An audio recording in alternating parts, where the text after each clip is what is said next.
Sering banget kan kita dengar katanya Bitcoin itu cuma kasino digital, sejenis judi dan penipuan legal yang dibungkus teknologi canggih.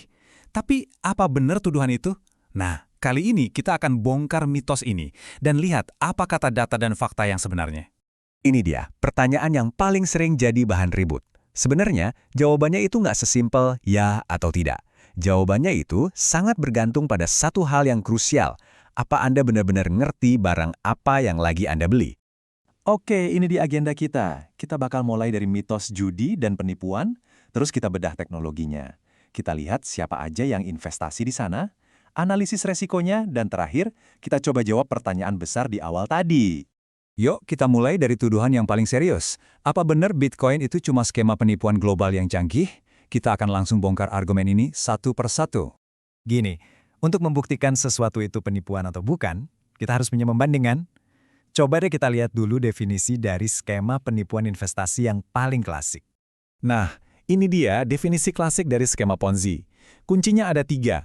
Ada operator pusat yang mengendalikan semuanya, aliran dananya dirahasiakan, dan selalu ada janji keuntungan pasti buat narik investor baru, supaya bisa bayar investor lama. Ingat ya, 3 elemen ini. Sekarang, coba lihat perbandingannya. Bitcoin itu kebalikannya banget dari skema Ponzi. Nggak ada CEO, Bitcoin itu cuma protokol terbuka, mirip kayak TCP/IP. Aturan dasar yang bikin internet jalan tanpa ada satu perusahaan pun yang punya. Nggak ada rahasia, semua transaksi itu transparan di blockchain.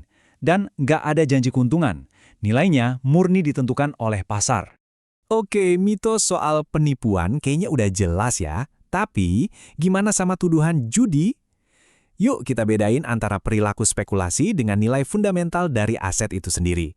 Beda banget sama chip kasino, Bitcoin itu punya 2 pilar nilai fundamental. Pertama, ada biaya produksi yang nyata, listrik dan daya komputasi yang besar banget dipakai untuk menambang setiap koin. Tapi pilar kedua ini, nah ini yang jadi kuncinya, kelangkahan absolut yang dijamin oleh matematika. Ini dia angka paling penting di dunia Bitcoin, 21 juta. Hanya akan ada segini, udah, titik. Bukan 21 juta satu.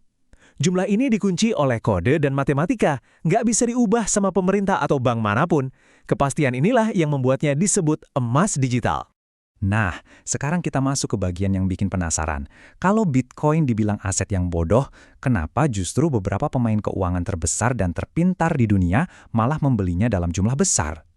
Kita mulai dari BlackRock, manajer aset terbesar di planet ini. Mereka bikin produk investasi Bitcoin itu bukan karena iseng loh. Mereka melakukannya karena klien-klien raksasa mereka yang menuntut akses. Ini sinyal kuat banget kalau uang pintar sekarang udah melihat Bitcoin sebagai kelas aset yang sah. Terus ada juga perusahaan publik seperti MicroStrategy dan Tesla. Mereka melakukan sesuatu yang radikal, mengubah sebagian cadangan kas dolar mereka jadi Bitcoin. Tujuannya simpel, untuk melindungi nilai aset mereka dari inflasi dan devaluasi mata uang tradisional. Dan pergeseran ini skalanya naik lagi. Udah bukan lagi di level individu atau perusahaan, tapi negara. El Salvador menjadikannya alat pembayaran yang sah, dan bahkan negara yang kelihatannya konservatif seperti Bhutan, diam-diam menambang dan menyimpannya sebagai cadangan strategis. Tentu saja, biar adil, penting banget untuk mengakui kalau Bitcoin itu bukan tanpa resiko. Tapi resiko sebenarnya itu bukan penipuan, melainkan volatilitas harganya yang ekstrim. Grafik ini nunjukin perbedaannya secara drastis. Harga Bitcoin bisa naik turun gila-gilaan karena pasokannya itu tetap, nggak bisa ditambah. Bayangin aja, cuma ada 1.000 tiket untuk konser super populer. Begitu permintaannya meledak, harganya pasti meroket kan? Soalnya nggak ada yang bisa cetak tiket tambahan. Nah itulah yang terjadi sama Bitcoin. Tapi di tengah gejolak harga yang liar itu, ada data yang menarik loh. Secara historis, siapapun yang beli Bitcoin dan menyimpannya setidaknya selama 4 tahun, hampir tidak pernah rugi. Ini nunjukin kalau volatilitas jangka pendek itu bisa diredam dengan strategi investasi jangka panjang. Oke, sekarang kita rangkum semuanya dan coba jawab pertanyaan awal kita. Jadi Bitcoin ini aset untuk orang bodoh atau untuk mereka yang terinformasi? Pada akhirnya, Bitcoin itu cuma alat, bedanya ada pada penggunanya. Beli karena FOMO, berharap kaya mendadak, terus pakai uang sewa rumah. Yaitu judi namanya.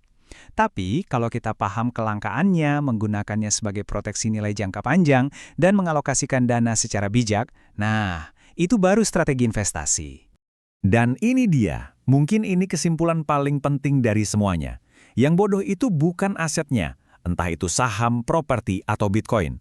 Yang bodoh adalah membeli apapun tanpa pemahaman. Jadi tanggung jawab utama itu selalu ada pada investor itu sendiri. Jadi, saya tinggalkan Anda dengan pertanyaan ini.